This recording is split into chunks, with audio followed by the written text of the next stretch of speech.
চাচা আবু তালেব চলে গেলেন পাশের ঘরে মুহাম্মদ নবী সাল্লাল্লাহু আলাইহি ওয়াসাল্লাম এইরকম ভাবে অর্ধশোয়া অবস্থায়, অর্থাৎ একটা বালিশের সাথে পিঠ লাগায়া মাথাটা নিচের দিকে দিয়া পাটা সামনের দিকে ছড়াই আল্লাহর নবী বসে আছেন, মাথার ভিতরে এরকম একটা হাত। আল্লাহর নবীর চাচা যখন আল্লাহর নবীর কাছে গেলেন, বলে চাচা শুনেছি তারা কি বলেছে। বলে শুনেছো যখন, তাহলে তোমার মতামত বলো, তুমি কি চাও।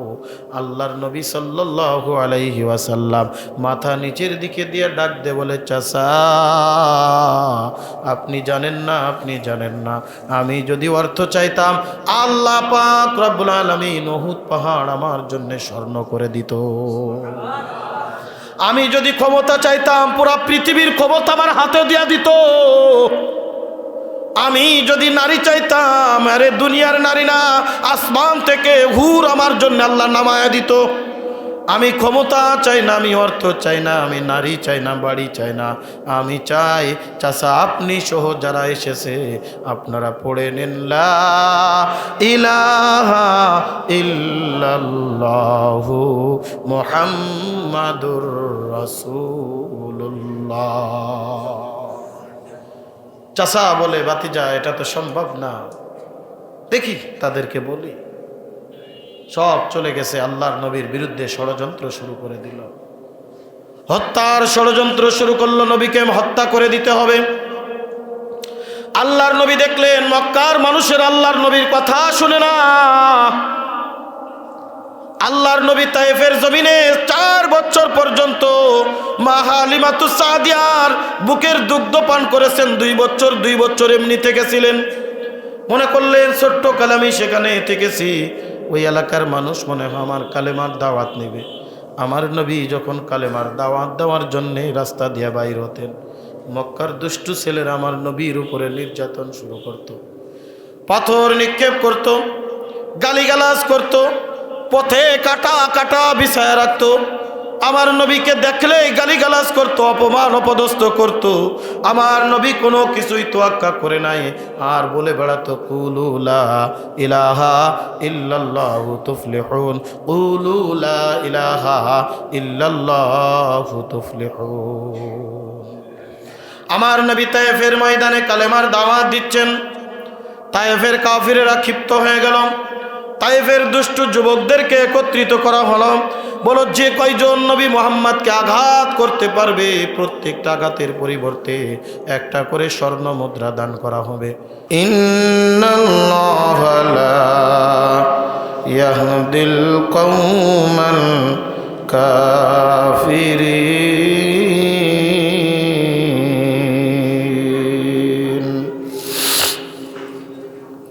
সাদাকাল্লাহুল মাওলানাল আযীম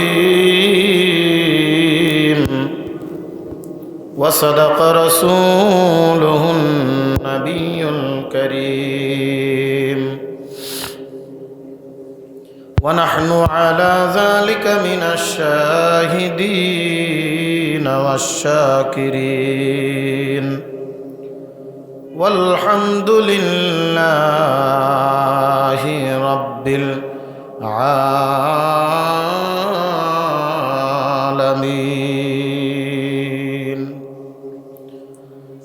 درود شريف پڑھی اللهم صل على سيدنا ونبينا وشفيعنا وحبيبنا ومولانا محمد صلى الله عليه وعلى آله وأصحابه وبارك وسلم.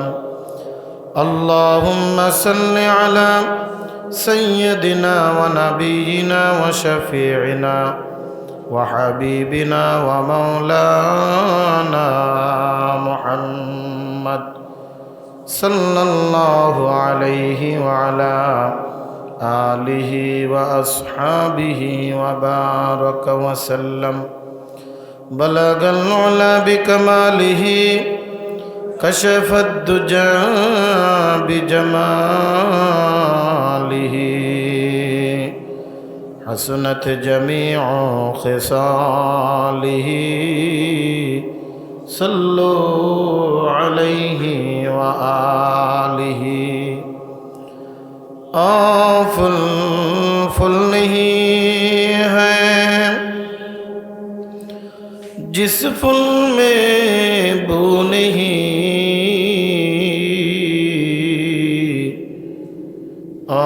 दिल दिल नहीं है जिस दिल में मौला नहीं। बलगल उला कशफत दुजा बिजमालिही, हसनत जमीउ खिसालिही। सल्लु अलैहि व आलिहि। सल्लिमु या कौम बल सल्लु अला सद्रिल अमीन। मुस्तफ़ा मा जा इल्ला रहमतल लिल आलमीन। अल्हम्दुलिल्लाह, মহান মালিক রব্বুল আলমিনের আলিশান দরবারে লাখো কোটি শুকরিয়া যে রব্বুল আলমিন আমাদেরকে দীর্ঘ একটি সপ্তাহ পর পবিত্র জুমার দিনে জুমার নামাজ আদায়ের লক্ষ্যে আল্লাহ পাকের পবিত্র ঘর মসজিদে জুড়ে মিলে বসার তৌফিক দান করেছেন। সে মহান মালিক রব্বুল আলমিনের আলিশান দরবারে আমরা সকলেই অন্তরের অন্তরস্থল থেকে শুকরিয়া জ্ঞাপন করি, বলি আলহামদুলিল্লাহ। যে হালাতে আল্লাহ পাক রব্বুল আলামিন আমাকে আপনাকে রাখেন, ওই অবস্থাতেই আমরা শুকরিয়া আদায় করব কার? আল্লাহ পাক রব্বুল আলামিনের। আমি যদি শুকরিয়া আদায় করতে পারি, আল্লাহ আমার নেয়ামতকে বাড়িয়ে দিবেন। আর যদি শুকরিয়া না হয়, দুনিয়ার থেকে নিয়ামত তো ছিনিয়ে নেবেন, আখিরাতে কঠিন আযাব। আল্লাহ তাআলা আমাদের সকলকে আখিরাতের আযাব থেকে মুক্তি দিয়ে দুনিয়ার শান্তি, আখিরাতের শান্তি দান করুন, বলেন আমিন। সম্মানিত হাজিরিন, আল্লাহ পাক রব্বুল আলামিন এই পৃথিবীর জমিনে মানব জাতি সৃষ্টি করেছেন। বাবা নবীনা আদম আলাইহিস সালাতু ওয়াস সালাম এবং মা হাওয়া আলাইহিস সালাতু ওয়াস সালামকে আল্লাহ পাক নিজ কুদরতি হাতে সৃষ্টি করেছেন। সৃষ্টি করে তাদেরকে জান্নাতে থাকার জন্যে প্রাথমিকভাবে একটা সুযোগ করে দিয়েছিলেন। যে কোনো কারণে, যে কোনো মাধ্যমে আল্লাহ তাআলা তাদেরকে দুনিয়ায় আনছেন। এ ব্যাপারে অনেক লম্বা চওড়া আলোচনা আছে, আমি অধিক আলোচনা করব না। দুনিয়ার জমিনে আসার পরে প্রাথমিক যুগ আদম নবী আলাইহিস সালাম পর্যন্ত, আদম আলাইহিস সালাম যতদিন বেঁচে ছিলেন ততদিন আল্লাহ পাক রব্বুল আলামিন মা হাওয়া আলাইহিস সালামের গর্ভে জোড়ায় জোড়ায় সন্তান দান করতেন। বর্তমান আমাদের দেশে দেখবেন বিভিন্ন পশু পাখি আছে, জোড়ায় জোড়ায় সন্তান হয়, কবুতর, পাখি। স্বাভাবিকভাবে একটা ছেলে একটা মেয়ে, এরকম দুইটাই পুরুষ পাখি এরকম খুব কম পাওয়া যায়। আদম আলাইহিস সালাম এবং মা হাওয়া আলাইহিস সালামের ঔরসজাত যে সন্তান হতো জোড়ায় জোড়ায়, একটা ছেলে একটা মেয়ে। তখন তো পৃথিবীতে আর কোনো মানুষ নাই, এখন তো কোটি কোটি মানুষ। বিবাহের একটা রেওয়াজ আছে, তখন বিবাহের রেওয়াজ ছিল এক জোড়ার ছেলে আর এক জোড়ার মেয়ে, এক জোড়ার ছেলে আর এক জোড়ার মেয়ে, এভাবে বিবাহ হবে। সর্বপ্রথম পৃথিবীতে হত্যাকাণ্ড ঘটায় হাবিল আর কাবিল, এই দুই ভাই। অনেক এটাও আলোচনা অন্যদিকে। আদম আলাইহিস সালাম দুনিয়ার থেকে বিদায় নিয়ে চলে গেলেন। এরপরে যুগে যুগে মানব জাতির বিস্তার বৃদ্ধি লাভ করতে থাকলো। আস্তে আস্তে মানব জাতিতে পৃথিবী ভরা শুরু করলো। এদিকে আদম আলাইহিস সালামের সাথে আর এক ব্যক্তিকেও পাঠানো হয়েছিল। বলেন তো নাম কি? মিস্টার ইবলিস শয়তান, তাকেও পৃথিবীতে পাঠানো হয়েছে লানত প্রাপ্ত করে, অভিশপ্ত করে, জাহান্নামী করে। আদম আলাইহিস সালামকে সেজদা না করার কারণে, আল্লাহর হুকুম অমান্য করার কারণে আল্লাহ পাক রব্বুল আলামিন তাকে অভিশপ্ত করলেন, লানত প্রাপ্ত করলেন। এর আগে তিনি ছিলেন মালাকুল মালাইকা, উস্তাদুল মালাইকা। এর আগে কিন্তু তিনি ছিলেন কি? ফেরেশতাদের সর্দার, ফেরেশতাদের উস্তাদ। আল্লাহর হুকুম অমান্য করেছে, আল্লাহ তাআলা লা'নাতুল্লাহ করে দিয়েছেন, আল্লাহর লানত প্রাপ্ত করে দিয়েছেন। আল্লাহ পাক রব্বুল আলামিন শয়তানকে এই পৃথিবীর জমিনে পাঠাইলেন। তার বক্তব্য ছিল, আল্লাহ আমি তো এরকম ভাবে হতে চাই নাই, যে কোনো কারণে হয়ে গিয়েছি। এখন আমার কিছু আপনার কাছে আবদার আছে, বলো তোমার আবদার। বলে, 1 নম্বর আবদার হলো আমার কিয়ামত পর্যন্ত হায়াত দিতে হবে। 1 নম্বর আবদার কি? কিয়ামত পর্যন্ত হায়াত দিতে হবে। 2য় নম্বর আবদার হলো আমাকে যেন দুনিয়ার কোনো মানুষ দেখতে না পায়, মানুষের চোখের অন্তরাল রাখতে হবে।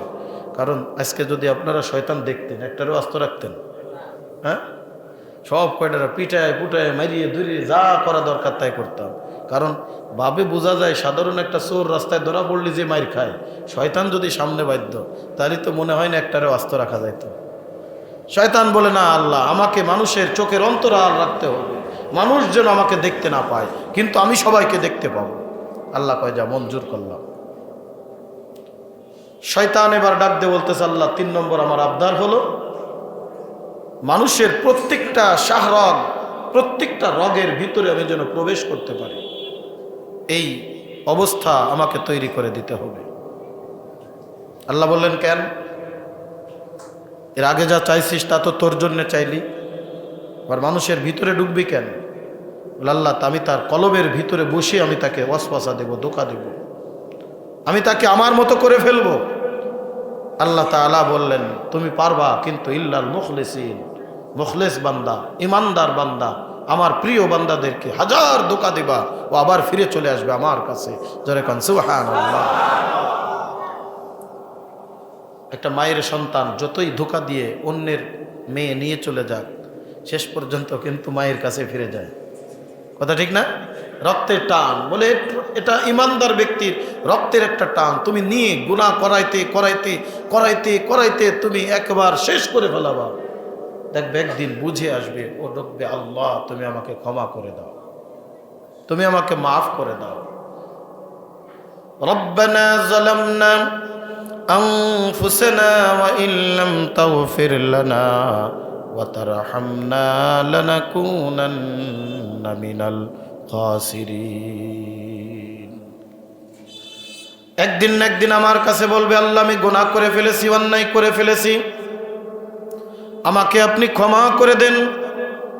আল্লাহ পাক রব্বুল আলামিন শয়তানকে বললেন, যাও, তোমাকে আমি এটাও অনুমতি দিয়ে দিলাম। এবার শয়তান ডাক দে বলে, ওগো আল্লাহ শুনে রাখো, একজন বান্দাকেও আপনার ইবাদত করতে আমি দিব না, একজন বান্দাকেও আমি ইমানদার রাখবো না, আমি ধোঁকা দিয়ে দিয়ে তাদেরকে আমার খারাপ পথে নিয়ে চলে আসব। আল্লাহ পাক রব্বুল আলামিন বলেন, তুই যতই ধোঁকা দিস মুখলেস বান্দা, ইমানদার বান্দা, আমার প্রিয় ভাজন বান্দা যারা আছে, তাদেরকে কখনোই বিভ্রান্ত করতে পারবি না। আর সাময়িক সময়ের মধ্যে যদিও তাদেরকে তুই এইরকম গুনাহের ভিতরে নিমজ্জিত করতে পারবি, কিন্তু ওই বান্দা যখনই আমার কাছে খাঁটি দিলে তওবা করবে, আমি আল্লাহ পাক রব্বুল আলামিন ওই বান্দার জীবনের গুনাহ খাতা মাফ করে নিষ্পাপ মাসুম বান্দা বানিয়ে দিব। সারা জীবন অন্যায় করেছো, গুনাহ করেছো, আল্লাহর কাছে খাঁটি দিলে, একবার তওবা করলে মাফ করে দিবেন কে? আল্লাহ পাক রব্বুল আলামিন। এই কারণেই মানুষগুলো যখন শয়তান এবার আদম আলাইহিস সালাম দুনিয়ার থেকে বিদায় নিয়ে যাওয়ার পরে শয়তানের কার্যক্রম এবার শুরু হয়ে গেল। শয়তানের দায়িত্ব এবার শুরু হয়ে গেল। মানব জাতির বিস্তার যখন লাভ করলো, শয়তান আস্তে আস্তে মানুষকে ধোঁকা দেওয়া শুরু করে দিল। অনেক লম্বা চওড়া ইতিহাস, কিভাবে শয়তান মানুষকে ধোঁকা দিয়ে বিভ্রান্ত করে ফেলে, খারাপ করে নিয়ে যায়, অনেক লম্বা চওড়া আলোচনা হয়ে যাবে। আস্তে আস্তে মানুষ গুনাহের দিকে নিমজ্জিত হতে থাকলো। শয়তান তার কাজে আস্তে আস্তে সাকসেসফুল হতে থাকলো।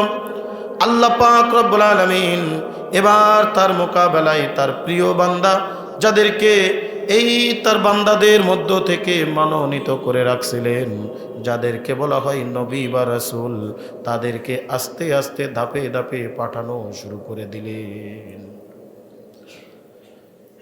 শয়তানের কাজ কি? খারাপ পথে নিয়ে যাওয়া। নবী আলাইহিস সালামদের কাজ কি? ভালোর পথে নিয়ে আসা। শয়তান নিয়ে যায় মানুষকে ইউখরিজুন নূরা ইলা যুলুমাত, মানুষকে আলোর থেকে অন্ধকারে নিয়ে যায়। আর নবী আলাইহিস সালামের কাজ ইউখরিজুজ যুলুমাত ইলান নূর, মানুষকে অন্ধকার থেকে আলোর পথে নিয়ে আসা। বলেন সুবহানাল্লাহ। এই জন্যে আমার মনে করবেন, যখন আমার ইবাদত বন্দেগি, জিকির আজগার, নামাজ কালাম ভালো লাগতেছে না, তখন মনে করবেন আমার মধ্যে শয়তানের ওয়াসওয়াসা ঢুকে গেছে। শয়তান আমাকে দূরে সরাই নিয়ে যাচ্ছে, শয়তান আমাকে খারাপ পথে নিয়ে যাচ্ছে। শয়তান যখন তার দল লোক ভারী করা শুরু করলো, আল্লাহ পাক রব্বুল আলামিন যুগে যুগে নবী আলাইহিস সালাতু ওয়াস সালামদেরকে পাঠিয়েছেন। শয়তানও দায়িত্ব পালন করে একটা, নবী আলাইহিস সালামও দায়িত্ব পালন করেন একটা। শয়তানের দায়িত্ব একটা, নবীর দায়িত্ব একটা। শয়তানের দায়িত্ব যেটা, নবীর দায়িত্ব, দুইটাই এক। দুইটাই কি এক? বলেন তো, এই দুইটাই এক। এই দায়িত্বটা কি? এই দায়িত্বটার নাম হলো দাওয়াত। এই দায়িত্বটার নাম কি? দাওয়াত। এখন পন্থা আলাদা, রাস্তা আলাদা, পথ আলাদা, কাজ এক, পথ আলাদা। কথা বুঝে মনে দিলের কানে শুনবেন।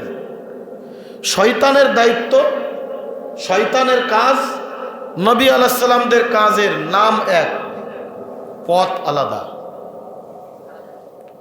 একটা হলো হিজবুল্লাহ, আর একটা হলো হিজবুশ শাইতান। একটা হলো আল্লাহর পথ, একটা হলো শয়তানের পথ। একটা হলো অন্ধকারের পথ, একটা হলো আলোর পথ। একটা হলো জান্নাতের পথ, আর একটা হলো জাহান্নামের পথ। কথা বলেন ঠিক কিনা? এখন আমি কোন পথে যাব? আমি কি জান্নাতের পথে যাব, নাকি আমি জাহান্নামের পথে যাব? এটা জিম্মাদারি আমার। শয়তানের দায়িত্ব মানুষের কাছে তার ওই জাহান্নামের দায়িত্ব পৌঁছায় দেওয়া। আপনাকে কি মাইরে জোর করে নাকি? হ্যাঁ, শয়তান কি কোনোদিন দেখছেন যে জোর করে পিটাই পিটাই আপনারা খারাপ কাজ করাচ্ছে? তার কাজ হলো ধোঁকা দিচ্ছে, দাওয়াত দিচ্ছে। আপনাকে ধোঁকা দেওয়া মানে কি? আপনাকে দাওয়াত দিচ্ছে, না না মসজিদে যেও না, চলো চার দোকানে একটু বসো, গল্প করো, সময় আছে, পড়বা, পরে পড়বা। একদিকে শয়তান আপনাকে আহ্বান করতেছে, না ইবাদত করো না, ভালো কাজ করে না। অন্যদিকে আল্লাহর নবীরা ডাকতেছে, আসো নামাজের দিকে। মুয়াজ্জিন ডাকতেছে হাইয়া আলাস সালাহ, মুয়াজ্জিন ডাকতেছে হাইয়া আলাল ফালাহ। এখন আমি কোন ডাকে সাড়া দিব? আমি কি শয়তানের ডাকে সাড়া দিব, নাকি আমি আল্লাহর ডাকে সাড়া দিব? এটা এই বুঝ, এই কাজ, এই জিম্মাদারিটা কার? আমার। এই জিম্মাদারিটা কার? আমার। আমি কোনটা যাব? আপনার সামনে ভালো এবং মন্দ দুইটা রেখে দিলাম। হাজা তরিকুল জান্নাহ, হাজা তরিকুল জাহান্নাম, তরিকুন নার। এটা হলো জান্নাতের পথ, এটা হলো জাহান্নামের পথ। এখন আপনি কোন পথে যাবেন? তবে মনে রাখবেন, জান্নাতের পথ হলো একটু কাটা মিশ্রিত, জান্নাতের পথ একটু দুঃখ কষ্ট মিশ্রিত, জান্নাতের পথ একটু কষ্টদায়ক, জান্নাতের পথ একটু সরু, জান্নাতের পথে দুনিয়ার স্বাভাবিক একটু দুঃখ আছে, কষ্ট আছে। আর জাহান্নামের পথ বড় সুসজ্জিত। জাহান্নামের পথে বড় আরাম আছে সাময়িক সময়ের জন্যে। গান শুনতে মজা লাগে, এই জন্যই তো গান শোনে, কি তাই না? গান শুনতে মজা লাগে। শ্রবণ শক্তির একটা মজা আছে বলে গান কেন শুনো, বলে মজা, মজা, আর কোনো কাজ না। গান শুনে মজা পাই, একটু ফুর্তি করে, এছাড়া আর কিচ্ছু আছে বলেন? এর ভিতরে আর কিছু আছে? আর কিচ্ছু না, একটু মজা। বলে এই যে নাচা গানা কেন দেখতেছো, বলে আমার ভিতরে একটু ভালো লাগতেছে, একটু মজা লাগতেছে। বলে এই যে একটু আপনাকে সাময়িক সময়ের জন্য আপনার সামনে সুন্দর সমর্থিত করে দিল, ওই পথে যদি আপনি যান, আল্লাহর জাহান্নামের ভিতরে স্থায়ী আযাব আপনার উপরে আল্লাহ পাক রব্বুল আলামিন দান করবেন, আর জান্নাতের পথটা হবে একটু কঠিন। ওই ফজরের মুয়াজ্জিন যখন ডাক দেয়, আসসালাতু খায়রুম মিনান নাওম, আসসালাতু খায়রুম মিনান নাওম, ওই যে সকালবেলায় শীতের রজনীতে আরামের ঘুম হারাম করে কম্বলের বুকে লাথি মেরে আপনাকে আমাকে ঠান্ডা পানি দিয়া ওযু করে মসজিদে কনকনে শীতের মধ্যে কাঁপতে কাঁপতে আসাটা কষ্ট নাকি আরাম? লেপের তলে কম্বলের তলে ঘুমিয়ে থাকা কষ্ট না আরাম? এটা আরাম, এটা কিন্তু একটা শান্তি। এটা দুনিয়ার স্বাভাবিক, একটু সময়ের জন্য আরাম করতে পারি, কিন্তু ওই যে কষ্ট করে আসলাম, এই যে জান্নাতের পথের দিকে একটু আগায় আসলাম, স্বাভাবিক হালকা একটু কষ্ট অনুভব হয়। দেখবেন এরপরে নামাজের পরে এমন একটা শান্তি আর প্রশান্তি দিলের ভিতরে আসে যে কোনো দিন বেনামাজে এটা বুঝতে পারবে না। কথা বলেন ঠিক কিনা? যারা ফজরের নামাজ পড়ে না তারা কিন্তু এটা বুঝতে পারবে না। ফজরের নামাজের মধ্যে কত শান্তি, কত আরাম, সারা দিন তার কত আরামে যায়, মনের ভিতরে একটা প্রশান্তি পায়। এটা কিন্তু নামাজি বান্দা ছাড়া বোঝানো বড় কষ্ট, বোঝানো বড় কষ্ট। নামাজি বান্দা ছাড়া কোনোদিন বোঝানো যাবে না। আপনি ট্রাই করে দেখবেন, আপনি 2-1টা দিন ফজরের নামাজে একটু কষ্ট করে আইসা দেখবেন, সারাটা দিন মনে হয় উৎফুল্ল অবস্থায় যায়, আলাদা একটা তৃপ্তি লাগে। আর ফজরের নামাজ না পড়ে যারা ওঠে, এগের একটা সোর সোর মনে হয়। আল্লাহ মাফ করুক, আবার আপনাকে সোর বলি যেটা বলবেন না, মানে নিজের কাছে একটা মনে হয় অপরাধী, আমি কি জন্য একটা করি নাই, আমি কি জন্য একটা করে নাই, আমি কি জন্য একটা করে নাই। ফজরের নামাজ পড়ে যারা দেখবেন সকালবেলা হাঁটে, তাদের কাছে দেখবেন যে একটা আলাদা একটা শান্তি প্রশান্তি অনুভব হয়। ফজরের নামাজ পড়েছি, এই শান্তিটা দেন কে? আরো জোরে বলেন আল্লাহ পাক রব্বুল আলামিন। বুঝবেন কেমনে যদি না পড়ি? যারা পড়ে তাদের কাছে শুনে দেখবেন, কেন একজন বৃদ্ধ বাবা এত কষ্ট করে আছে জানেন? মজা পাইছে, মজা। তুমিও মজা পাও গানের মধ্যে, আর সে মজা পায় নামাজের মধ্যে। তুমি মজা পাও লেপের তলে, আর সে মজা পায় ঠান্ডা পানির মধ্যে। তুমি মজা পাও আরামের ঘুমের মধ্যে, আর সে মজা পায় আল্লাহর নাম স্মরণের মধ্যে। দুইটাই মজা। একটা মজা দেয় শয়তানে, এটা সাময়িক, আর একটা মজা দেয় আল্লাহ, আর এটা স্থায়ী। আল্লাহর মজা কি? কথা বলেন কি? স্থায়ী।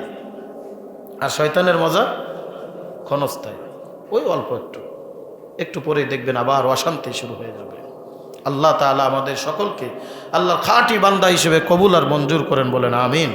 এই বিষয়ে আমার আলোচনার উদ্দেশ্য না, আমার আলোচনার উদ্দেশ্য হলো আল্লাহ তাআলা নবী আলাইহিস সালামদেরকে পাঠালেন শয়তানের মোকাবেলায়। শয়তানের কর্মপন্থা দাওয়াত দেয় মানুষকে খারাপের দিকে, ইলান নার, জাহান্নামের দিকে। আর নবী আলাইহিস সালামগণ মানুষকে দাওয়াত দেয় কিসের দিকে? জান্নাতের দিকে, ভালোর দিকে, আরামের দিকে, শান্তির দিকে। যত নবী আলাইহিস সালাম দুনিয়ার জমিনের ভিতরে আগমন করেছেন, বাবা নবী আদম আলাইহিস সালাতু ওয়াস সালাম থেকে শুরু করে নিয়ে হযরতে নবী মুহাম্মদুর রাসূলুল্লাহ সাল্লাল্লাহু আলাইহি ওয়াসাল্লাম পর্যন্ত যত নবী দুনিয়ার জমিনের ভিতরে আগমন করেছে প্রত্যেকটা নবীর জিম্মাদারি একটাই ছিল, দাওয়াত ইলাল্লাহ, আল্লাহর দিকে মানুষকে আহ্বান করা, আল্লাহর দিকে মানুষকে আহ্বান করা, আল্লাহর দিকে মানুষকে ডাকা, আসো আল্লাহর দিকে আসো, আসো কোরআনের দিকে আসো, আসো দ্বীনের দিকে আসো।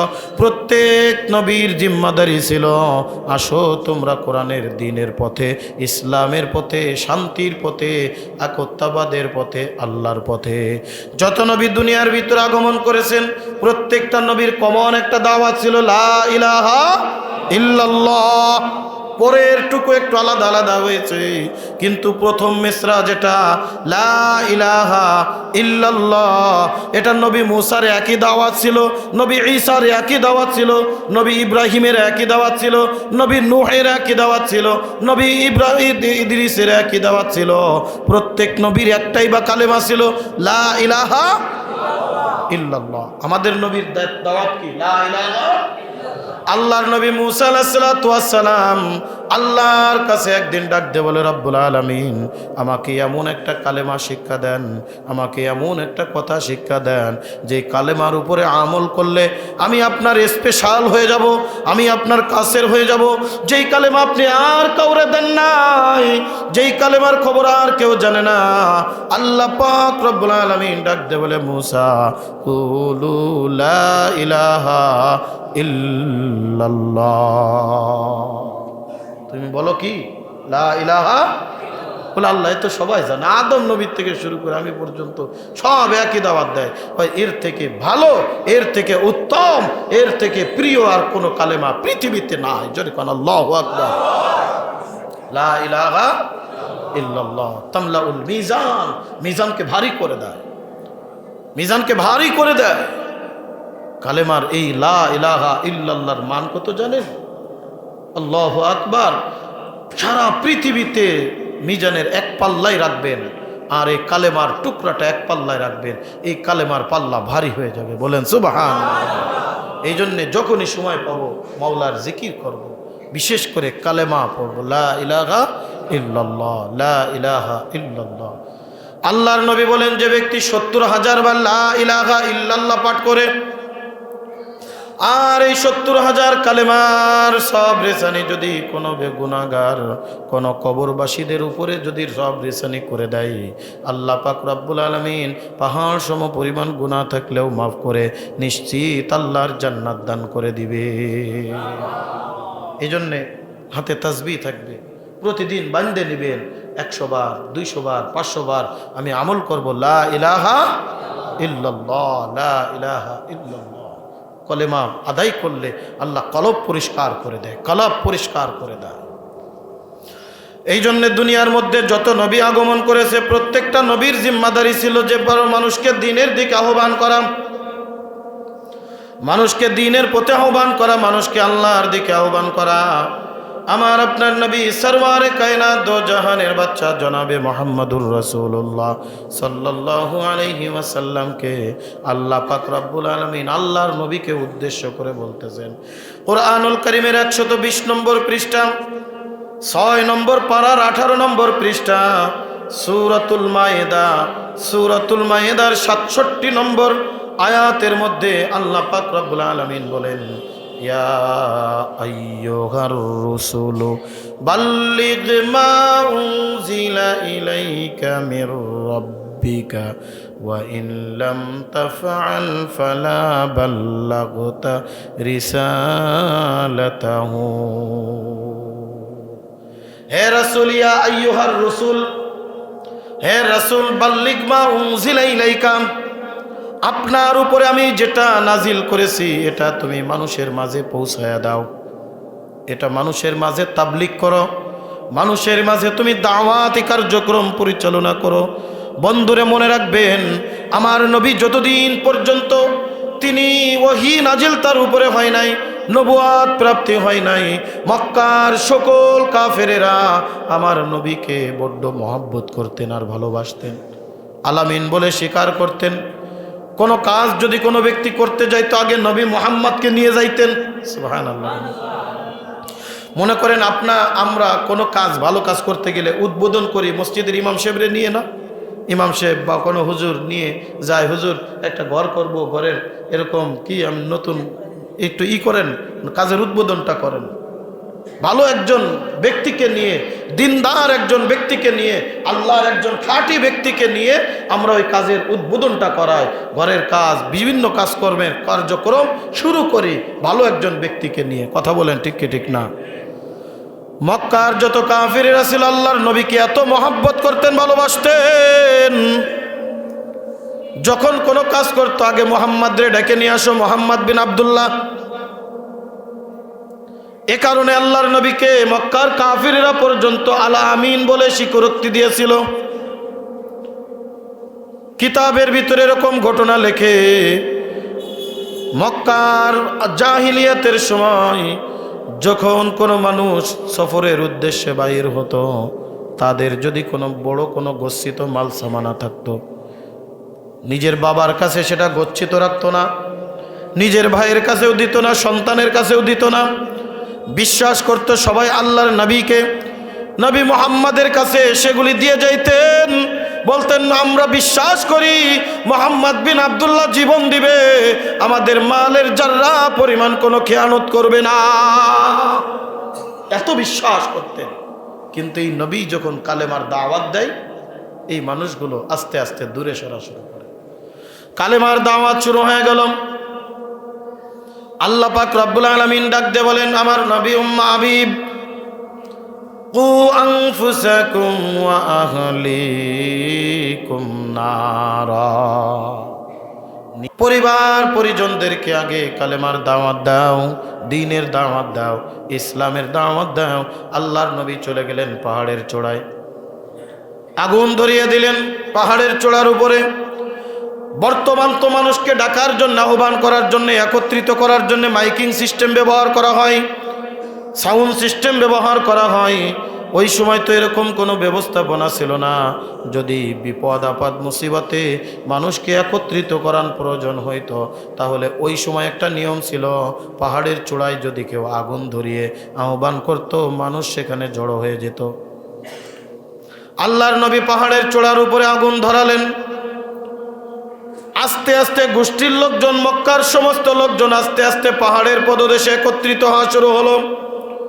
সমস্ত লোকজন যা দেখে মুহাম্মদ বিন আব্দুল্লাহ তিনি আগুন জ্বালিয়ে আজকে আমাদেরকে আহ্বান করছে। সবার ভিতরে কানাঘোষা, অতি গুরুত্বপূর্ণ কথা না হলে মুহাম্মদ বিন আব্দুল্লাহ তো কোনোদিন এরকম করতেন না। আজ পর্যন্ত তিনি কোনোদিন আমাদেরকে ডাকেন নাই। আজকে মনে হয় বড় গুরুত্বপূর্ণ একটা বিষয়, কি বলে চলো শুনে আসি। আল্লাহর নবী আগুন নিভিয়ে ডাক দে বলে, আমার পরিবারের লোকেরা, আমার চাচারা, আমার গোষ্ঠীর লোকেরা, আমি গুরুত্বপূর্ণ একটা কথা বলার জন্য আপনাদেরকে একত্রিত করেছি। সবাই বলে, আমি জানি তুমি গুরুত্বপূর্ণ না হলে আমাদেরকে এভাবে একত্রিত করতে না। কি করতে চাও বলো, কি বলতে চাও বলো। আল্লাহর নবী ডাক দে বলে, পাহাড়ের ওপার থেকে একদল সৈন্য, শত্রু সৈন্য আমাদেরকে হত্যা করার জন্যে, আমাদেরকে নিশ্চিহ্ন করে দেওয়ার জন্যে অস্ত্রসজ্জে সজ্জিত হয়ে আসতেছে। তোমরা যেটা দেখো নাই, আমি যদি এরকম একটা কথা বলি তাহলে কি তোমরা বিশ্বাস করবে? অর্থাৎ এমন একটা সংবাদ দিব যেই সংবাদ তোমরা দেখো নাই। এই রকম সংবাদ যদি আমি দিয়ে থাকি তোমরা কি বিশ্বাস করবা? সমস্ত লোকজন এক বাক্যে ডাক দিয়ে বলে, এ মুহাম্মদ বিন আব্দুল্লাহ, আমরা জানি জীবনে কোনোদিন তুমি মিথ্যা কথা বলো নাই, মানুষকে কোনোদিন ধোঁকা দাও নাই, মানুষকে অহেতুক কোনোদিন কারোর সাথে ফাহেসা কথা বলো নাই। আমরা এখনো মনে প্রাণে বিশ্বাস করি তুমি যেটা বলবা সেটাই সত্য। তুমি কোনোদিন মিথ্যা বলতে পারো না, তুমি কোনোদিন মানুষকে ধোঁকা দিতে পারো না। জোরে কোন আল্লাহু আকবার। এইবার আল্লাহর নবী আল্লাহ পাক রব্বুল আলামিনের দাওয়াত, কালেমার দাওয়াত শুরু করে দিলেন। তাবলীগ কি শুরু করলেন? দাওয়াত ও তাবলীগ। তাবলীগ দাওয়াত মানে আহ্বান করা, তাবলীগ মানে পৌঁছানো। বাল্লাগা ইউবাল্লিগু, পৌঁছানো। আল্লাহর কালেমা, আল্লাহর দ্বীন, আল্লাহর ইসলাম মানুষের মাঝে পৌঁছায় দেওয়ার নাম হলো কি? দাওয়াত। এইবার আল্লাহর নবী দাওয়াত ও তাবলীগের কাজ শুরু করে দিলেন। বলেন তো, দাওয়াতে তাবলীগের কাজ কি আজকের থেকে না আদি যুগের থেকে? আমার আপনার নবী যতটা নির্যাতন সহ্য করেছেন, আমার আপনার নবী যতটা মার খেয়েছেন, দান দান মোবারক শহীদ করেছেন, নিজের গায়ের রক্ত ঝরিয়েছেন, নিজের সমস্ত শরীরের রক্ত মাটির সাথে মিশিয়ে দিয়েছেন, অন্য কোনো কারণে না, একটাই মাত্র কারণ, এই দাওয়াতে তাবলীগের মেহনতের কারণে। নবুয়ত প্রাপ্তির 40 বছরের আগ পর্যন্ত আমার নবীর একজনও শত্রু ছিল না, আমার নবীর শত্রু কোনো ব্যক্তি ছিল না, সব আমার নবীর একেবারে বন্ধু ছিল, আমার নবীকে বড় মহব্বত করত, ভালোবাসত। 40 বছর বয়সে হীরা গুহার মধ্যে আমার নবীর উপরে যখন কালেমার জিম্মাদারি দিয়ে দেওয়া হলো, ইসলামের জিম্মাদারি দিয়ে দেওয়া হলো, আমার নবীর উপরে যখন কালেমার দাওয়াতের জিম্মাদারি দেওয়া হলো, আস্তে আস্তে এবার শত্রু পয়দা হওয়া শুরু করলো। এই যে সর্বপ্রথম যখন বলে, এবার আমি তালি তোমাদেরকে একটা সংবাদ দিতেছি, গোষ্ঠীর লোকজন, এলাকার লোকজন সবাই একত্রিত, বলে জলদি করে বলো, জলদি করে বলো। আল্লাহর নবী ডাক দিয়ে বলেন, কুলু লা ইলাহা ইল্লাল্লাহু মুহাম্মাদুর রাসূলুল্লাহ সাল্লাল্লাহু আলাইহি ওয়াসাল্লাম। বলে বলো, আল্লাহর নবী, আল্লাহ এক, আল্লাহ ছাড়া কোনো মাবুদ নাই, আল্লাহ ছাড়া কোনো কি নাই, মাবুদ নাই। আবুল আহাব ডাক দে বলে, মোহাম্মদ তুমি ধ্বংস হও। বলে নাউজুবিল্লাহ, তোমার হাত ধ্বংস হয়ে যাক, আমাদেরকে তুমি এই জন্য একত্রিত করেছিলাম, আমরা তো মনে করেছিলাম গুরুত্বপূর্ণ কথা বলবা, আমাদেরকে বিভ্রান্ত করার জন্য তুমি আমাদেরকে ডাকতেছ। আস্তে আস্তে মানুষজন কেটে পড়া শুরু করে দিল, আস্তে আস্তে মানুষজন দূরে সরে যাওয়া শুরু করে দিল। কলিজার টুকরা বন্ধুরে, এইবার আস্তে আস্তে মানুষজন আল্লাহ রাসূলের শত্রু হওয়া শুরু করে দিছে। আল্লাহর নবী তার জিম্মাদারি দায়িত্ব পালন করে যাচ্ছেন, কালেমার দাওয়াত দিয়ে যাচ্ছেন। অনেক লম্বা চওড়া 23 বছরের জিন্দেগি 1 মিনিটে বলা সম্ভব না। আল্লাহর নবী কালেমার দাওয়াত দেয়, মক্কার কাফেরের আল্লাহর নবীর উপরে নির্যাতন শুরু করে দিল। বলে কার কথা বলে, আমরা তো 313 কোটি দেবতা মানি, আমাদের ধর্মের মুখে চুনকালি মাখানো হচ্ছে। আল্লাহর নবীকে কত প্রলোভন দেখানো হলো, টাকার প্রলোভন দেখানো হলো, নারীর প্রলোভন দেখানো হলো, বাড়ির প্রলোভন দেখানো হলো, ক্ষমতার প্রলোভন দেখানো হলো। আল্লাহর নবী কালেমার দাওয়াত দেয়, মানুষ আস্তে আস্তে যখন দিনের দিকে আহ্বান ছুটা শুরু করে দেয়। বন্ধুরে, মক্কার কাফেরেরা ঐক্য জোট গঠন করলো, চলো আবু তালেবের কাছে। আবু তালেবের কাছে যাওয়া হলো। আল্লাহর নবী পাশের ঘরের ভিতরে শোয়া। আবু তালেবের কাছে গিয়ে ডাক দেবে, আবু তালেব, আমরা তোমাকে মক্কার নেতা মনে করি, তোমার ভাতিজা আমাদের ধর্মের ভিতরে চুনমালি মাখায়, আমাদের ধর্মের ভিতরে বিভ্রান্ত সৃষ্টি করে, তোমার কারণে আমরা চুপ করে আছি। তোমার ভাতিজা মোহাম্মদ কি চাই বলো? সে কি মক্কার লিডারশিপ চায়? আমরা লিডারশিপ দিয়া দিব। সে কি মক্কার ভিতরে ধনী হতে চায়? আমাদের অর্থ তাকে দান করে দিব। সে কি মক্কার সুন্দরী মেয়ে বিবাহ করতে চায়? আমরা যে মেয়ের সাথে বিবাহ করতে চাই, আমরা সেই মেয়ের সাথে তাকে বিবাহ দিয়ে দিব। স্বাভাবিকভাবে মানুষ পাগলামি করে কয়েকটা কারণে, ক্ষমতার লোভে মানুষ পাগলামি করে, কথা বলেন ঠিক কি ঠিক না? ক্ষমতা পাওয়ার জন্যে বা ক্ষমতা পাওয়ার পরে মানুষ অর্থের জন্য পাগলামি করে, অর্থের জন্য মানুষ কিন্তু পাগলামি করে, আর কিন্তু নারীর জন্যেও মানুষ পাগলামি করে, বাড়ির জন্য পাগলামি করে। সব অফার কমপ্লিট। হযরতে আল্লাহর নবী সাল্লাল্লাহু আলাইহি ওয়াসাল্লামের চাচা আবু তালেব ডাক দিয়ে বলে, আমি যদিও ভাতিজার কথা মানি না, তার ধর্ম আমি মানি না, কিন্তু আমার বাবা আব্দুল মুত্তালিব ভাতিজা মোহাম্মদকে আমার জিম্মাদারি দিয়ে গেছে। আমি যতদিন বেঁচে আছি, আমার ভাতিজার গায়ে একটা টোকা পড়লে আমি আবু তালেব তারে কোনো দিন ছেড়ে দিব না। আবু তালেব যতদিন দুনিয়ার জমিনে বেঁচে ছিল, ততদিন পর্যন্ত আল্লাহর নবীকে মানুষ কষ্ট তেমন দিতে পারে না। আবু তালেবের ভয়ে ভীত সন্ত্রস্ত হয়ে, আমি মোহাম্মদের কথা মানি না, কিন্তু মোহাম্মদ আমার ভাতিজা, আমার দাদা আমাকে হাতে দিয়ে, আমার বাবা আমাকে হাতে দিয়ে গেছে, আমি যতদিন বেঁচে আছি মোহাম্মদের কাছে ঢাল স্বরূপ আমি থাকবো। আমার ভাই আব্দুল্লাহ দুনিয়ার থেকে বিদায় নিয়ে গেছে, আমি আবু তালেব তাকে কোনোদিন বাবার ওই স্থান কোনোদিন পূরণ যদিও করতে পারবো না, কিন্তু বাবার অভাব কিছুটা হলেও আমি পূরণ করার চেষ্টা করতেছি। তোমরা একটু বসো, আমি মুহাম্মাদের কাছে শুনে আসি কি বলে তিনি। চাচা আবু তালেব চলে গেলেন পাশের ঘরে। মুহাম্মদ নবী সাল্লাল্লাহু আলাইহি ওয়াসাল্লাম এইরকম ভাবে অর্ধশোয়া অবস্থায়, অর্থাৎ একটা বালিশের সাথে পিঠ লাগায়া মাথাটা নিচের দিকে দিয়া পাটা সামনের দিকে ছড়াই আল্লাহর নবী বসে আছেন। মাথার ভিতরে এরকম একটা হাত। আল্লাহর নবীর চাচা যখন আল্লাহর নবীর কাছে গেলেন, বলে চাচা শুনেছি তারা কি বলেছে। বলে শুনেছো যখন, তাহলে তোমার মতামত বলো, তুমি কি চাও। আল্লাহর নবী সাল্লাল্লাহু আলাইহি ওয়াসাল্লাম মাথা নিচের দিকে দিয়ে ডাক দে বলে, চাচা আপনি জানেন না, আপনি জানেন না, আমি যদি অর্থ চাইতাম আল্লাহ পাক রব্বুল আলামিন উহুদ পাহাড় আমার জন্য স্বর্ণ করে দিত। আমি যদি ক্ষমতা চাইতাম পুরো পৃথিবীর ক্ষমতা আমার হাতে দিয়া দিত। আমি যদি নারী চাইতাম, আরে দুনিয়ার নারী না, আসমান থেকে হুর আমার জন্য আল্লাহ নামায়া দিত। আমি ক্ষমতা চাই না, আমি অর্থ চাই না, আমি নারী চাই না, বাড়ি চাই না, আমি চাই চাচা আপনি সহ যারা এসেছে আপনারা পড়ে নেন লা ইলাহা ইল্লাল্লাহু মুহাম্মাদুর রাসূলুল্লাহ। চাচা বলে, ভাতিজা এটা তো সম্ভব না, দেখি তাদেরকে বলি।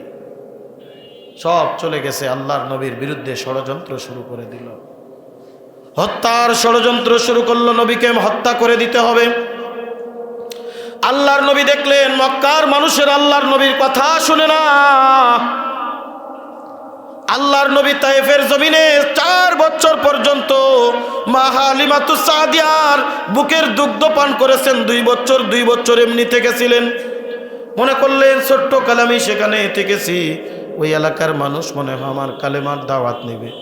আমার নবী যখন কালেমার দাওয়াত দেওয়ার জন্যে রাস্তা দিয়ে বাইর হতেন, মক্কার দুষ্টু ছেলেরা আমার নবীর উপরে নির্যাতন শুরু করত, পাথর নিক্ষেপ করত, গালিগালাজ করত, পথে কাটা কাটা বিছায়া রাখত। আমার নবীকে দেখলেই গালিগালাজ করত, অপমান অপদস্থ করত। আমার নবী কোনো কিছুই তোয়াক্কা করে নাই, আর বলে বেড়াতো কুলু লা ইলাহা ইল্লাল্লাহু তুফলিহুন, কুলু লা ইলাহা ইল্লাল্লাহু তুফলিহুন। আমার নবী তায়েফের ময়দানে কালেমার দাওয়াত দিচ্ছেন। তায়েফের কাফিরেরা ক্ষিপ্ত হয়ে গেল। তায়েফের দুষ্টু যুবকদেরকে একত্রিত করা হলো। বলো যে কয়জন নবী মুহাম্মদকে আঘাত করতে পারবে, প্রত্যেকটা আঘাতের পরিবর্তে একটা করে স্বর্ণ মুদ্রা দান করা হবে। তায়েফের দুষ্টু কাফেরেরা আমার নবীকে টার্গেট করে করে আঘাত করতেছিল। কেউ বা চলের উপরে, কেউ বা চোখের উপরে, কেউ বা নাকের উপরে, কেউ বা এরকম মাথায়। আমার নবীর গায়ের থেকে রক্ত ঝরতে ঝরতে ঝরতে ঝরতে পা পর্যন্ত চলে গেছে, আর জমিনের ভিতরে স্থির দাঁড়িয়ে থাকতে পারে না। আমার নবী জমিনের ভিতরে টাস করে পড়ে গেছে, বেহুশ হয়ে গেছে, সাদা জামা লাল হয়ে গেছে। আর বেহুশের আগ পর্যন্ত আমার নবী বারবার একটা কথাই বলে, কুলু লা ইলাহা ইল্লাল্লাহু তুফলিহুন। এ তায়েফবাসী তোমরা পড়ে নাও লা ইলাহা ইল্লাল্লাহ, তোমরা সফল কাম হয়ে যাবা। এরপর আমার নবীরে ছাড়ে নাই। আমার নবীকে মারতে মারতে বেহুশ করে ফেলিয়ে দেওয়া হলো। তায়েফের জমিনের ভিতরে লুটে পড়লেন। এরপরেও তায়েফের মক্কার কাফিরেরা এরপরও আমার নবীকে কষ্ট দিতে একটু কুণ্ঠিত বোধ করে নাই।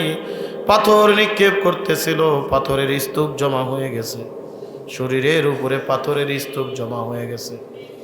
আল্লাহ পাক জিবরিল আমিনকে পাঠিয়ে দিলেন, ও জিবরিল যাও যাও আমার নবীকে একটু হুঁশ করাও। আল্লাহর নবীর মাথায় পানি দিলে জিবরিল আমিন হুঁশ করালেন। আল্লাহর নবীর রানের উপরে এরকম মাথাটা রাখছে, জিবরিল আমিনের রানের উপরে আল্লাহর নবী এরকম মাথাটা রাখাম। আমার নবী সারা জীবন বাবরি চুল রাখতেন, 3 প্রকার বাবরি রাখা সুন্নাত। এটা অন্য আলোচনা, অন্য দিন একদিন করবো ইনশাআল্লাহ। আমার নবীর মাথার উপরে তায়েফের কাফিররা যখন পাথর নিক্ষেপ করেছে, মাথার থেকে রক্তক্ষরণ হয়ে পুরা চুলের ভিতরে শুধু রক্ত আর রক্ত। রক্ত দেখবেন কিছুক্ষণ থাকার পরে জমাট বেঁধে যায়, আটালো হয়ে যায়। হযরতে জিবরিল আমিনের রানের উপরে আমার নবীর মাথা মুবারক, মুখটা এরকম উপরের দিকে, মাথার নিচের পাশটা এরকম ভাবে, আমার নবীর চুলের ভিতরে এরকম জিবরিল আমিন তার কলিজা বরকতি আঙ্গুলগুলো এরকম বুলায়া দিচ্ছে। হযরতে জিবরিল আমিন চোখের পানি ফেলায়া দিছে। ও আল্লাহর নবী, আপনাকে সৃষ্টি না করলে পৃথিবীর জমিনের কোনো কিছুই আল্লাহ সৃষ্টি করতেন না। আপনার গায়ে মশা মাছি পর্যন্ত পড়া হারাম, আর তায়েববাসী আপনাকে মারতে মারতে বেহুশ করে ফেলিয়েছে। আপনাকে মারতে মারতে এই যে রক্ত গ্রহণ করাইছে, আপনাকে বেহুশ করার পরেও ছাড়ে নাই। পুরা শরীরের ভিতরে এইরকমভাবে আপনার একেবারে পুরা শরীরের মধ্যে একেবারে পাথর নিক্ষেপ করে ভরে ফেলেছে। ও আল্লাহর নবী একবার মাত্র হুকুম করে, এই যে দেখেন বাতাসের ফেরেশতা, এই যে দেখেন পাহাড়ের ফেরেশতা, এই যে দেখেন পানির ফেরেশতা, এমন ভাবে পানি বর্ষণ করবে পুরা তায়েব হাবুডুবু খেয়ে যাবে। বাতাসের ফেরেশতা এমন ভাবে বাতাস প্রবাহিত করবে, পুরা তায়েব তন্ন বিচ্ছিন্ন হয়ে যাবে। পানির একেবারে পাহাড়ের ফেরেশতা দুই পাশের পাহাড় এমন ভাবে চাপ দিবে, পুরা তায়েববাসী দুই পাশের পাহাড়ের তলে পিষ্ট হয়ে যাবে। আমার আপনার নবী সরওয়ারে কায়নাত দো জাহানের বাচ্চা জনাবে মুহাম্মদুর রাসূলুল্লাহ সাল্লাল্লাহু আলাইহি ওয়াসাল্লাম আল্লাহর দরবারে চোখের পানি টপ টপ করে ফেলায়া ডাক দে বলে, জিবরিল তুমি কি আমাকে বদদুয়া করার জন্য বলো? না না না, ওয়ামা আরসালনাকা ইল্লা রাহমাতাল লিল আলামিন। আমার আল্লাহ তো দুনিয়ায় বদদুয়া করার জন্য পাঠাই নাই, আমার আল্লাহ দুনিয়ায় রহমত স্বরূপ পাঠিয়েছে। আমি তাদের জন্য বদদুয়া করব না, আমি তাদের জন্য দোয়া করে গেলাম আল্লাহ যেন তায়েফ থেকে ইসলাম কায়েম করে দেয়। আমার নবী কাউকে কোনোদিন কষ্ট দেয় নাই। এক চলে আঘাত খেয়েছে আর এক চল বাড়িয়ে দিয়েছে, আমাকে মারো, যদি মারার পরে তুমি দিন গ্রহণ করো সেটাই হবে আমার জন্য কায়েম, এটাই হবে আমার জন্য একটা উত্তম। আমার নবীর আখলাক দেখে, চরিত্র দেখে কাফেরেরা ইসলাম গ্রহণ করছে। বর্তমান দেখবেন যারা দাওয়াতে তাবলীগের কাজ করে, একটা গ্রুপ জন্ম নিয়েছে এতটা উগ্রপন্থী, মানুষকে হত্যা করতে দ্বিধাবোধ করে না। কথা বলেন ঠিক কিনা? এই দাওয়াত তো আমার নবী দেয় নাই, এই দাওয়াত তো আমার নবী কার্যক্রম করে নাই। আমার নবী তো মানুষকে দ্বীনের দিকে আহ্বান করছে। আমার নবীর গায়ে আঘাত করলে আমার নবী পাল্টা প্রতিক্রিয়া করে নাই, আর এরা দাওয়াত দেয় মানুষকে পাল্টা আঘাত করে। কথা বলেন ঠিক কি ঠিক না? এই দাওয়াত নবীর দাওয়াত হতে পারে না, এই দাওয়াত আল্লাহর দাওয়াত হতে পারে না। কথা বলেন ঠিক কি না? আপনারা দেখছেন গত পরশুদিন এই টঙ্গীর ময়দানে তথাকথিত দাওয়াতে তাবলীগের মেহনত যারা করে, এই দাওয়াতে তাবলীগের মেহনত যারা করে, মেনে নিলাম দুইটা ভাগ হয়েছে, যে কোনো কারণে আমি তাদের ওই দলীয় ওই কারণের দিকে যাব না। আমরা দল মত নির্বিশেষে, কোনো পথ মত সব নির্বিশেষে দাওয়াতে তাবলীগের এই মেহনতকে সবাই সমর্থন করত। কথা ঠিক? যে আমলিগ করে, বিএনপি করে, জামাত করে, জাতীয় পার্টি করে, চরবোনাই করে, আট্টসি করে, মাইজভান্ডারি করে, ফুরপুরা করে, যে যাই করুক, এই দাওয়াতে তাবলীগ নিয়ে কেউ কথা বলতো না। কারণ তাদের এই কার্যক্রম সারা বিশ্বব্যাপী কালেমার দাওয়াত, যেটা নবীওয়ালা কাজ তারা করতেছেন, প্রয়োজনে সহযোগিতা ছাড়া কোনোদিন বিরোধিতা কেউ করে নাই। কথা ঠিক কি ঠিক না? যে কাজের প্রশংসা সারা বিশ্বে ছড়িয়েছে, আজ আল্লাহ তাআলা কি বিপদ দিয়ে দিলেন। যারা মানুষকে কালেমার দিকে আহ্বান করে, মারামারি করো না, হানাহানি করো না, ফিতনা ফাসাদ করো না, মানুষের আত্মসাৎ করো না। সেই মানুষগুলো আজ লাঠি নিয়ে ঘুমান্ত ব্যক্তিদের উপরে, উলামা ইকরামের উপরে, দিনদার মানুষদের উপরে কিভাবে অকাতরে হামলা করে একজন দুইজন নয় 4 জনকে শহীদ করে হত্যা করে হাজার শত শত মানুষকে হাসপাতালে পাঠায়। এরা কোন দাওয়াতে তাবলীগ করে আমার তো কিচ্ছু বুঝে আসে না। 2018 সালে একবার টঙ্গীর ময়দান রণক্ষেত্র পয়দা করেছিল। আরে বুঝতাম যদি এখানে কোনো ক্ষমতার লোভ থাকতো, ক্ষমতার লোভে মারামারি করেছে। আওয়ামী লীগ, বিএনপি, জামাত, জাতীয় পার্টি মাঝে মধ্যে দেখেন না বাদাইছে, বিরাট বাদানো, খুন করে ফেলাইছে। কেন? ক্ষমতার লোভে। কি কোন কথা ঠিক কিনা? ক্ষমতার লোভে মানুষ মারামারি করে। বুঝতাম ক্ষমতার লোভ আছে, অর্থের লোভ। কিন্তু এখানে কিসের লোভ? এখানে কিসের লোভ? আমরা স্পষ্ট একটি কথা বলতে চাই, যারা মানুষ হত্যা করে, যারা মানুষদেরকে কষ্ট দেয়, তারা দাওয়াতে তাবলীগের কাজ তাদের দ্বারা সম্ভব না। সেই গ্রুপকে আমরা আমাদের কোনো জায়গায় আমরা ঠাঁই দিব না ইনশা। যাদের হাতে রক্তে রঞ্জিত হয় তারা কোনোদিন মানুষকে কালেমার দাওয়াতে দেওয়ার হক তারা রাখে না। আমার নবী মার খেয়েছেন, মারেন নাই। আমার নবী রক্ত ঝরিয়েছেন, ঝরান নাই। আমার নবী রক্ত ঝরেছেন, তার কষ্ট পেয়েছেন, কষ্ট দেন নাই। আর তোমরা কোন দাওয়াত দাও যে দাওয়াতে কিছু একটা হইলেই লাঠি নিয়ে টঙ্গীর ময়দানে ঝাঁপায় পড়ো? এ কোন দাওয়াত? কি কথা ঠিক না? এ কোন দাওয়াত? ইসলামকে কলুষিত করে ফেলছে। মানুষের মাঝে মুখ দেখাইতে পারতেছি না। নাস্তিক মুরতাদেরা এমনিতেই আমাদেরকে বিভিন্নভাবে কণ্ঠসা করে, আবার বলে দেখ হুজুররা বাদাই দেছে, হুজুররা বাদাই দেছে, টুপিওয়ালা বাদাই দেছে, অমুকওয়ালা বাদাই দেছে। আল্লাহ মাফ করুক, আল্লাহ মাফ করুক। 1 নম্বর আমরা দোয়া করি আল্লাহ তাআলা সবাইকে হেদায়েত দান করে। আবার তাবলীগকে, এটা বাংলাদেশের জন্য একটা গর্ব ছিল। সারা বিশ্বের থেকে এই বাংলাদেশে আসতো মানুষ একটু দিন পাওয়ার জন্যে। এই গাজীপুরে আসতো, এই টঙ্গীতে আসতো একটু দিন পাওয়ার জন্যে।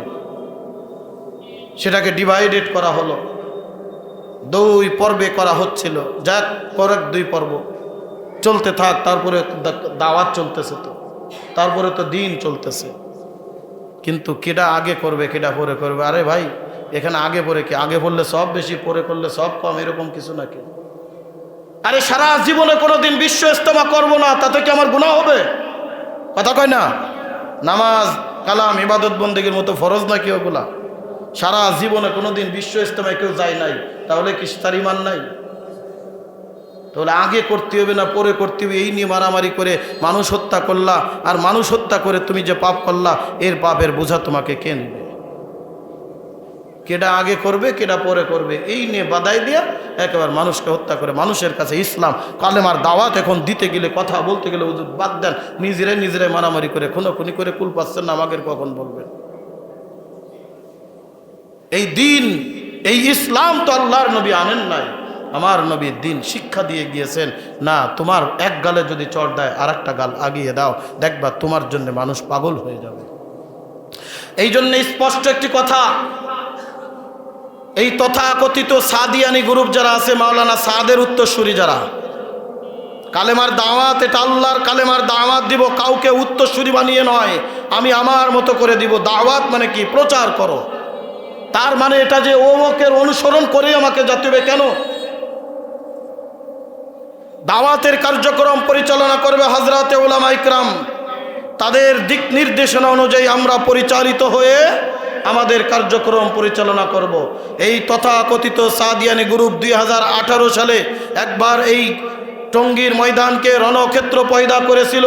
মনে করেছিলাম হয়তোবা ভুল বুঝাবুঝি হয়েছে, যা হোক হয়েছে, কিন্তু 24 সালের এত বড় ভয়াবহ অতর্কিতভাবে ঘুমান্ত ব্যক্তিদের উপরে মানুষ আঘাত করে 4 জনকে হত্যা করে শহীদ করে শত শত দিনদার মুসলমানদেরকে যারা ওই হাসপাতালে বেডের কাতরানোর ব্যবস্থা করে দেয়, তারা কোনো দিন সত্যিকারের তবলিগ বলা হতে পারে না, দাওয়াতে তাবলিগের মেহনত করতে পারে না। এই উলামা ইকরামের তত্ত্বাবধান ব্যতীত যেই সমস্ত জামাত মসজিদে আসবে তাদেরকে গাড় ধরে বাহির করে দিতে হবে। তোমাদের তাবলীগ দরকার নাই, তোমাদের এই মারামারি দরকার নাই, যাও তোমরা তোমাদের কাজ করে বেড়াও। তোমার এলাকায় তুমি দাওয়াত দাও, আমার এলাকায় দাওয়াত দেওয়ার জন্য অসংখ্য লোক আছে, যাও। কথা ঠিক? যাদের হাতে রক্তে রঞ্জিত হয় তারা কোনোদিন মানুষকে কালেমার দাওয়াত দেওয়ার অধিকার তারা রাখে না, এরা অধিকার খর্ব করে ফেলেছে। আল্লাহ তাআলা আমাদের সকলকে ক্ষমা করে দেন, বলেন আমিন।